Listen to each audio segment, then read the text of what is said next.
അത് K P Abhilash ചേരുന്നു. അഭിലാഷ്, ഇനി എന്തൊക്കെയായിരിക്കും പോലീസിന്റെ നീക്കങ്ങൾ? അനുശ്രീ, പോലീസിനെ സംബന്ധിച്ചിടത്തോളം ഇപ്പോൾ പ്രാഥമികമായി, അതായത് ഈ പത്മരാജന് ഏതെങ്കിലും തരത്തിൽ മാനസികമോ ശാരീരികമോ ആയ പ്രശ്നങ്ങൾ ഉണ്ടോ എന്നതും പോലീസിനെ സംബന്ധിച്ചിടത്തോളം ഈ ഘട്ടത്തിൽ നിർണായകമാണ്. ഇനി ഇവർ തമ്മിൽ കുടുംബ പ്രശ്നങ്ങളുണ്ട്, അതിനെ തുടർന്നാണ് ഇവർ മാറി താമസിക്കുകയാണ് എന്ന തരത്തിലൊക്കെയുള്ള വിവരങ്ങൾ പുറത്തു വരുന്നുണ്ട്. നമുക്ക് അതിൽ വ്യക്തത കൈവന്നിട്ടില്ല. നിലവിൽ ഈസ്റ്റ് പോലീസ്, അതായത് ഈ അപകടം നടന്നിട്ടുള്ള പരിധി, ആ പരിധിയിൽ ആണ് അന്വേഷണ സംഘവും അല്ലെങ്കിൽ പോലീസ് സംഘവും ഒക്കെ വരുന്നത്. ഇവരുമായി ബന്ധപ്പെട്ട കുടുംബ പ്രശ്നങ്ങൾ മറ്റേതെങ്കിലും പോലീസ് സ്റ്റേഷനിലോ അല്ലെങ്കിൽ മറ്റിടങ്ങളിലോ ഒക്കെ ചർച്ച ചെയ്തിട്ടുണ്ടോ, പരാതിയായി വന്നിട്ടുണ്ടോ എന്നതിൽ നമുക്ക് വ്യക്തതയില്ല. എന്തായാലും ഈസ്റ്റ് പോലീസ് ഇപ്പോൾ ഈ പ്രതിയെ ചോദ്യം ചെയ്തു വരികയാണ്. അവിടെ നമ്മൾ സൂചിപ്പിച്ചതുപോലെ, അതായത് ഈ അപകടത്തിൽ 2 വാഹനങ്ങളും ഒമ്നി വാഹനവും കത്തി അമർന്നു എന്ന് നമ്മൾ ദൃശ്യങ്ങളിൽ കണ്ടതാണ്. അതുകൊണ്ട് തന്നെ പത്മരാജന് ഏതെങ്കിലും തരത്തിൽ പൊള്ളലേറ്റിട്ടുണ്ടോ, ഭാഗികമായോ അല്ലെങ്കിൽ ചെറിയ തോതിലോ എന്നത് നമുക്കറിയില്ല. അങ്ങനെയെങ്കിൽ കൂടുതൽ ചോദ്യം ചെയ്യലിന് പോലീസ് തയ്യാറാകില്ല. മറിച്ച് എത്രയും പെട്ടെന്ന് പത്മരാജനെ അടുത്ത ആശുപത്രിയിലേക്ക് എത്തിക്കുകയായിരിക്കും. അങ്ങനെ വൈദ്യപരിശോധന പൂർത്തിയായതിനു ശേഷം ഡോക്ടറിന്റെ നിർദ്ദേശം എന്താണോ അതിനനുസരിച്ച് മാത്രമേ ഇനി പോലീസിന് മുന്നോട്ട് പോകാൻ സാധിക്കുകയുള്ളൂ. ഇപ്പോൾ തന്നെ സമയം നമുക്കറിയാം ഏറെ വൈകിയ പശ്ചാത്തലം ഉണ്ട്.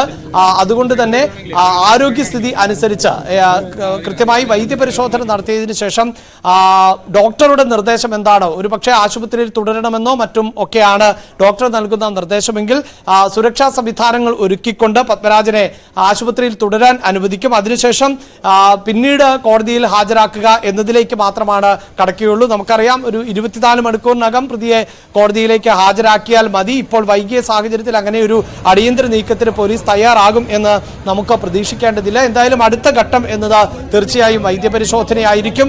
അതിനുശേഷം ആയിരിക്കും മറ്റ് നടപടികളിലേക്ക് പോലീസ് കടക്കുക. പ്രാഥമികമായി ഇക്കാര്യം, അതായത് പത്മരാജൻ കുറ്റം സമ്മതിച്ചു എന്നത് തന്നെയാണ് നമുക്ക് മനസ്സിലാക്കാൻ സാധിക്കുന്നത്. മാത്രവുമല്ല, പോലീസിനും മനസ്സിലാക്കാൻ സാധിച്ചിട്ടുള്ളത് ഇത് വളരെ പ്ലാൻ ചെയ്തിട്ടുള്ള, കരുതി കൂട്ടിയിട്ടുള്ള ഒരു കൊലപാതകം എന്ന് തന്നെയാണ്.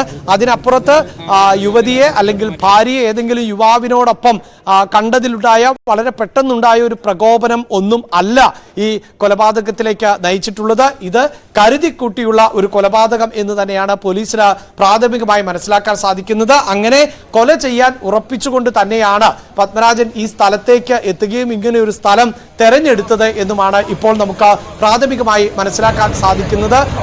ആൾ ഒഴിഞ്ഞ ഒരു സമയം, ആൾ ഒഴിഞ്ഞ പ്രദേശം എന്ന് നമുക്ക് പറയാൻ സാധിക്കില്ല. പക്ഷേ രാത്രി 9 മണിക്ക് ആൾ ഒഴിഞ്ഞ ഒരു സമയം ആണ്. ആ സമയത്ത് ആണ് പത്മരാജൻ ഈ വാഹനം പിന്തുടരുന്നത്. അതായത് ഈ മരണപ്പെട്ട അനില ഇത്തരത്തിൽ വാഹനത്തിൽ സഞ്ചരിക്കാറുണ്ട്. അപ്പോൾ അങ്ങനെ സഞ്ചരിക്കുമെന്നത് വളരെ കൃത്യമായി അറിയാം. അങ്ങനെ സഞ്ചരിക്കുന്ന ഒരു സമയം കൂടി വളരെ മുൻകൂട്ടി നിശ്ചയിച്ച് തയ്യാറാക്കി നടത്തിയിട്ടുള്ള ഒരു കൊലപാതകം. പക്ഷേ ഇവിടെ ഇപ്പോൾ പ്രാഥമികമായി നമുക്ക് ലഭിക്കുന്ന വിവരം, അതിൽ എത്രത്തോളം വസ്തുതയുണ്ട് എന്ന് പോലീസിന്റെ പ്രതികരണം വരുമ്പോൾ മാത്രമാണ് നമുക്ക് കൃത്യമായി പ്രേക്ഷകരിലേക്ക് വിവരം എത്തിക്കാൻ സാധിക്കുകയുള്ളൂ. ഇപ്പോൾ സോണി എന്ന യുവാവ് ആണ് ഈ പരിക്കേറ്റ് പൊള്ളലേറ്റ് ചികിത്സയിൽ ഉള്ളത്. ഈ സോണിയാണ് അനിലയോടൊപ്പം യാത്ര ചെയ്തിരുന്നത്.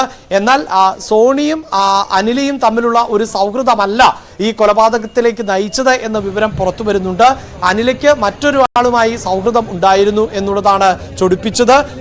ഈ സുഹൃത്തുമായി ചേർന്നാണ് ബേക്കറി നടത്തുന്നത് എന്ന സൂചനകളും പുറത്തു വരുന്നുണ്ട്. അതും നമുക്ക് സ്ഥിരീകരിക്കാൻ പറ്റുന്ന ഒരു സമയമല്ല. വളരെ ഏതാണ്ട് 2 മണിക്കൂർ മുമ്പ് മാത്രം നടന്നിട്ടുള്ള ഒരു സംഭവമാണ്.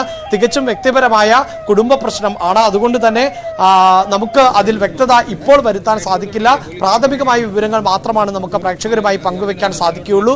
ആ വിവരപ്രകാരം ആണ് ഇത് കുടുംബ പ്രശ്നം എന്ന് ഉറപ്പിക്കുമ്പോൾ തന്നെ അതിൽ എന്താണ് പ്രശ്നം എന്നതിൽ വ്യക്തത ഇല്ലാത്തത്. ഒരു പക്ഷേ പത്മരാജൻ എന്നത് അദ്ദേഹത്തിന്റെ വ്യക്തിപരമായ കാര്യങ്ങളൊന്നും നമുക്ക് അറിയില്ല.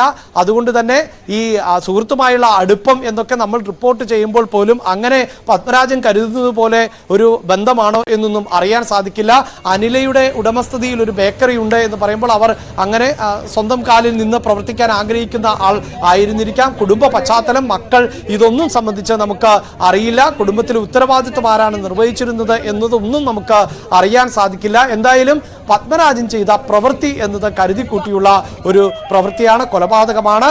അത് ഈ കുടുംബ പ്രശ്നത്തെ തുടർന്നാണ്. അത് അനിലയോടുള്ള വൈരാഗ്യം, അനിലയ്ക്ക് മറ്റ് സുഹൃത്തുക്കൾ ഉള്ളതിൽ ഉള്ള വൈരാഗ്യം എന്ന് തന്നെയാണ് നമുക്ക് പ്രാഥമികമായി മനസ്സിലാക്കാൻ സാധിക്കുന്നത്. അതിൻ്റെ അടിസ്ഥാനത്തിൽ ഉള്ള ഒരു കൊലപാതകം ആണ് ഇപ്പോൾ നടന്നിട്ടുള്ളത്. അവിടെ അനിലയെയും മറ്റൊരു സുഹൃത്തിനെയും ആണ് ലക്ഷ്യം വെച്ചിരുന്നത് എന്ന സൂചനകളും പുറത്തു വരുന്നുണ്ട്. ഒരുപക്ഷെ ജീവനക്കാരൻ, ഈ ബേക്കറിയിലെ ജീവനക്കാരൻ ആണ് സോണി എന്നാണ് മനസ്സിലാക്കാൻ സാധിക്കുന്നത്. സോണിയും ഈ അനിലയും ഈ സമയത്ത് യാത്ര ചെയ്യുമ്പോൾ നമുക്കറിയാം, ഒരുപക്ഷെ ബേക്കറി അടച്ച ശേഷം വീട്ടിലേക്കോ മറ്റോ മടങ്ങിയതാണോ എന്നൊന്നും നമുക്ക് പറയാൻ സാധിക്കില്ല.